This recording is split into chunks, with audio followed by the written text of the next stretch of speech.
ఇక అన్ని దీనికి ఇప్పుడు నేను వచ్చిన దాని సబ్జెక్ట్ ఇది. దాని గురించి మీరు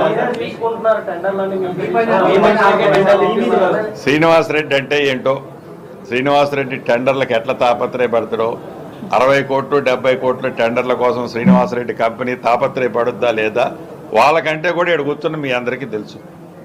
సో దాని గురించి నేను ఎక్కువ మాట్లాడను. అందుకే నేను కూడా మీరు ఏదో మీరు పేపర్లో రాసినా నేను రెస్పాండ్ కావట్లే కాను కూడా. అంటే నాకొక్కటే ముఖ్యమంత్రి గారు ఒక ఆదేశం ఇచ్చిండు, ఈ ప్రభుత్వం ఒక ఆలోచన ఇచ్చింది, 100% దాన్ని పూర్తి చేయాలనే తపన మా సురేఖక్క కానీ మా సీతక్క కానీ స్థానిక పార్లమెంటు సభ్యులు కానీ అందరినీ కలుపుకొని పూర్తి చేయడం. దానికోసం నేను ఒక్కడనే చేసేది కాదు, వాళ్ళందరూ ఆలోచనలు కూడా తప్పకుండా దాంట్లో క్రోడీకరించిన తర్వాతనే ఫినిష్డ్ ప్రొడక్ట్ ఆ దైవ కార్యక్రమం పూర్తవుతుంది. 100% శాంక్షన్ అయింది. అనుబంధం ఏముంది?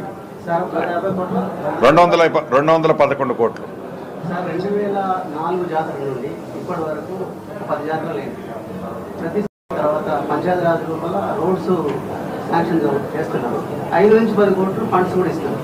అంటే ఒక 10 into 10 వేసుకుని 100 crores. అందుకే కదా ముఖ్యమంత్రి గారు చాలా స్పష్టంగా చెప్పాడు, సింగిల్ లేయర్ కంటే డబుల్ లేయర్ ట్రిపుల్ లేయర్ వేసి కనుక కడితే అది పర్మనెంట్ స్ట్రక్చర్. ఇప్పుడు మన ఆలోచన కూడా అదే. ఇందాక నేను జాతర వచ్చిందంటే జంపన్న వాగులోకి వరదలా నిధులు పోతున్నాయి కాబట్టి ఆ వరదలాగా నిధులు పోనీయొద్దు, జాతర అనేటప్పుడే దయచేసి నన్ను రెచ్చగొట్టకండి. నేను బలహీనుని కాదు, సాగుకు ఇంకా 4 బుల్లెట్లు ఉన్నాయి నా దాంట్లో. నేను అందుకే కొంచెం నీడకు వస్తారా అని అడిగినా. లేదు మా మీడియా ఆయన ఇన్ఛార్జ్ చెప్పడం జరిగింది, అక్కనే పెట్టిందన్నా ఎండైనా మీరు రండి అని.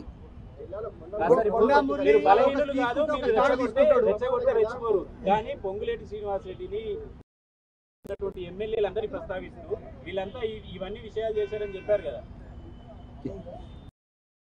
విషయం తెలియదు, మరి మీరే సృష్టిస్తానేమో కానీ నాకు ఆ విషయం కూడా తెలియదు.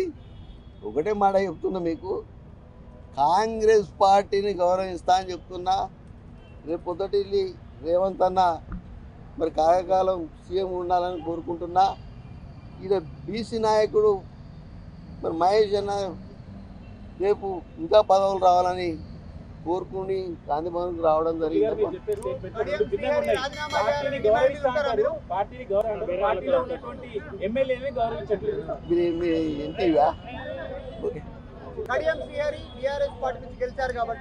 నేను రాజీనామా చేసిన, వాళ్ళు చేసుకుంటే చేసుకోవాలి. నేను మాత్రం రాజీనామా చేసి యునానిమస్గా భారతదేశంలో ఎమ్మెల్సీ ఎవరు గెలవలే, నేను ఒక్కనే యునానిమస్గా గెలిచిన. ఏ పార్టీ కూడా నామినేషన్ కూడా కనీసం వేయలేదు.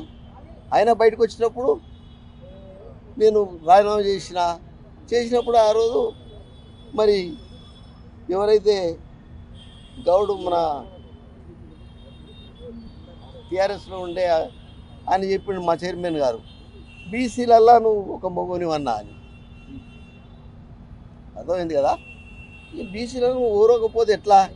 మీరు కూడా మమ్మల్ని కావాలని రెచ్చగొట్టుకుంటా. దయచేసి బీసీలను గౌరవించండి. బీసీ అది వాళ్ళకి ఎన్ని ఇబ్బందులు ఉన్నాయో నాకు తెలుసు. నేను మొన్న కూడా మాట్లాడినా, నేను అక్కడ వరంగల్లో మాట్లాడినా. మాకు తెలుసు అణగారిన వర్గాలు ఎలా ఉంటాయి. గత 45 ఏళ్ళ బట్టి నేను వాళ్ళ కోసమే పోరాడుతున్నా. నా పేరు కొండా మురళీధరరావు పటేల్ ఉంటే నేను కొండ మురళి అని పెట్టుకున్నా. నాకు మాఫీ మీకు ఒకటి నా ఫోటో కేసులో టాడా కేసులకే నేను భయపడలేదు. దేనికి మాఫీ చేసుకున్నందుకు కాదు. కాంగ్రెస్ అంటే నా ప్రభావం తగ్గితే ఇంతెందుకు, మీరంతెందుకు రావాలి? మీరే చెప్పండి దయచేసి.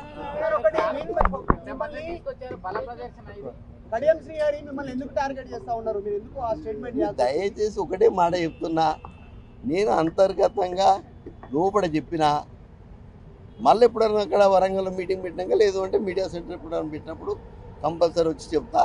కాంగ్రెస్ పార్టీ అంటే నాకు గౌరవం ఉన్నది, మహేష్ అన్న అంటే గౌరవం ఉన్నది, రేవంత్ అన్న అంటే గౌరవం ఉన్నది. ఇప్పటి కూడా రేవంత్ అన్నప్పుడు రేఖమ్మని నేను మరి ఆడ పాదయాత్ర చేస్తే పంపి రాజశేఖర అన్నతో కూల్చింది రేఖమ్మ మేమంతా ఒకటే, మీరు ఎవరు కూడా దయచేసి దీంట్లో ఎలాంటి విభేదాలు లేవు, అర్థమైంది కదా. దాని ప్రకారం వ్యతిరేకంగా మీ జిల్లాకి సంబంధించిన నాయకులు మీటింగ్ ఏర్పాటు చేసుకుని అధిష్టానం దృష్టికి తీసుకుపోయారు, మీ మీద చర్యలు తీసుకోవాలని మీరు చేసిన వ్యాఖ్యలపై దానిపైన ఏమన్నా మీరుండాలన్నా వారు ఉండాలో తేల్చుకోమని పార్టీకి చెప్పారు సార్.